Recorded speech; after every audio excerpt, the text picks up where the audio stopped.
नमस्कार दोस्तों, असम बीजेपी के इस वीडियो पर कांग्रेसी वामपंथी इकोसिस्टम रुदाली कर रहा है। उनका कहना है कि वीडियो समुदाय विशेष के खिलाफ नफरत फैलाता है। सवाल है क्या सच में? आइए विस्तार से समझते हैं। आप चैनल को सब्सक्राइब कर लें, बेल आइकन जरूर दबा दें। पीएम मोदी की मां को लेकर वाहियात वीडियो बनाने वाली पार्टी की प्रवक्ता सुप्रिया श्रीनेत इस वीडियो को लेकर बहुत गुस्से में है।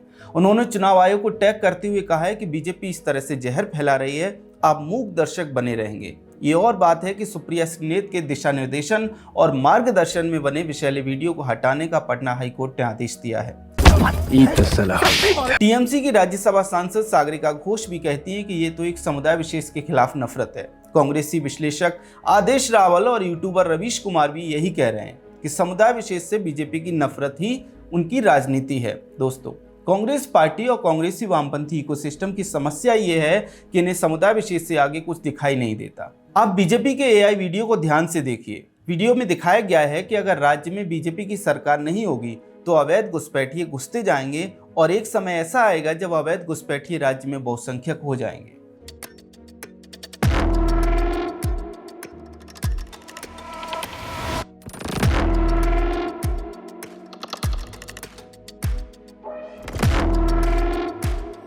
अब सवाल है कि अवैध घुसपैठियों का अगर बीजेपी विरोध कर रही है तो इसमें गलत क्या है? आप कहेंगे कि उसमें टोपी लगाए हुए लोग दिखाई दे रहे हैं जो कि समुदाय विशेष जैसे लग रहे हैं। बिल्कुल लग रहे हैं, क्योंकि जितने भी घुसपैठिए असम में बांग्लादेश से आए हैं उनमें बहुसंख्यक एक ही समुदाय के हैं। और अभी भी जो घुसपैठिए घुसने का प्रयास करते हैं, जो पकड़े जाते हैं, वे सभी समुदाय विशेष के ही होते हैं। एक बात और समझिए, देश भर में अवैध घुसपैठियों की बस्तियां बसाने का काम कांग्रेस और उसके सहयोगी दलों ने किया है, तो उसे रोकने का काम भाजपा ही करेगी। यही तो राजनीति है और यही राजनीतिक विरोध।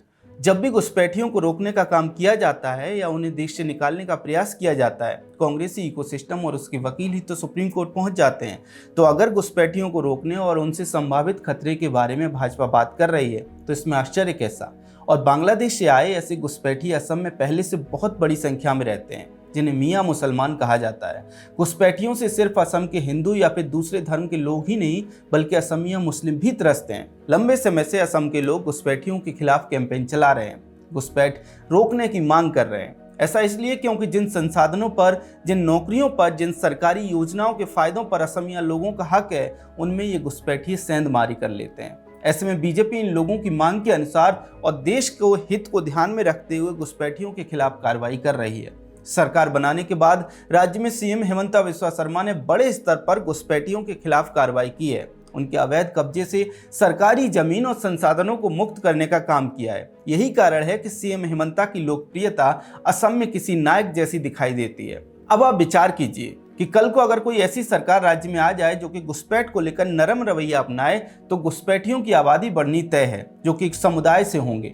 यही दिखाने के लिए बीजेपी असम ने वो एआई वीडियो पोस्ट किया और वीडियो में साफ तौर पर अवैध घुसपैठियों का जिक्र किया गया है, न कि समुदाय विशेष का। अब एक और सवाल उठता है कि राज्य में अगर कांग्रेस की सरकार आ भी जाएगी तब भी घुसपैठिए कैसे घुस सकते हैं? बॉर्डर की सिक्योरिटी तो केंद्र सरकार के पास रहती है। देखिए, भले ही बॉर्डर पर केंद्रीय सुरक्षा बल रहते हैं, लेकिन राज्य की सत्ताधारी पार्टी तमाम तरीकों से इन घुसपैठियों को बढ़ावा देती है और कई तरीकों से सत्ताधारी दल के नेता घुसपैठियों की मदद कर सकते हैं। कैसे? चूंकि असम से सटता हुआ बांग्लादेश का बॉर्डर पूरी तरह से बाड़ाबंदी नहीं है, ऐसे में कई बार घुसपैठिए सुरक्षा बलों को चकमा देकर तो कई बार दूसरे उपाय अपनाकर देश में घुस आते हैं। अब चूंकि बीजेपी की सरकार है और वो घुसपैठियों की सख्त विरोधी है, इसलिए राज्य सरकार घुसपैठियों को डिपोर्ट कर देती है, केंद्रीय सुरक्षा बलों को सौंप देती है। अब आप कल्पना कीजिए कि अगर राज्य में कोई ऐसी सरकार आ जाए जो वोट बैंक के लिए घुसपैठियों को डिपोर्ट करवाने के बजाय उनका आधार कार्ड बनवाए तो क्या होगा?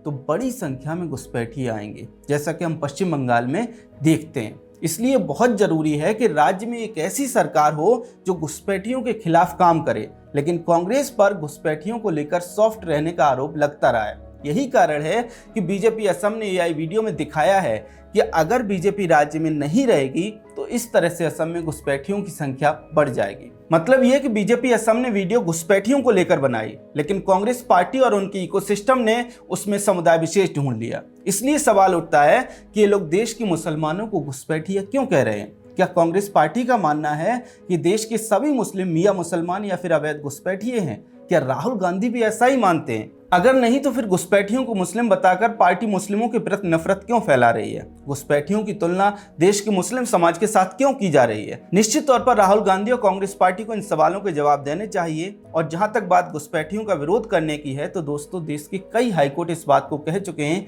कि अवैध घुसपैठ रोकनी चाहिए, अवैध घुसपैठियों को देश से बाहर निकालना चाहिए। केंद्र की मोदी सरकार भी घुसपैठियों को रोकने के प्रयास में जुटी है। घुसपैठियों के आने से डेमोग्राफी में बदलाव भी होता है। पीएम मोदी ने इसीलिए डेमोग्राफी मिशन का ऐलान किया है। ऐसे में घुसपैठियों के विरोध वीडियो बनाने में नफरत कहां से आ गई?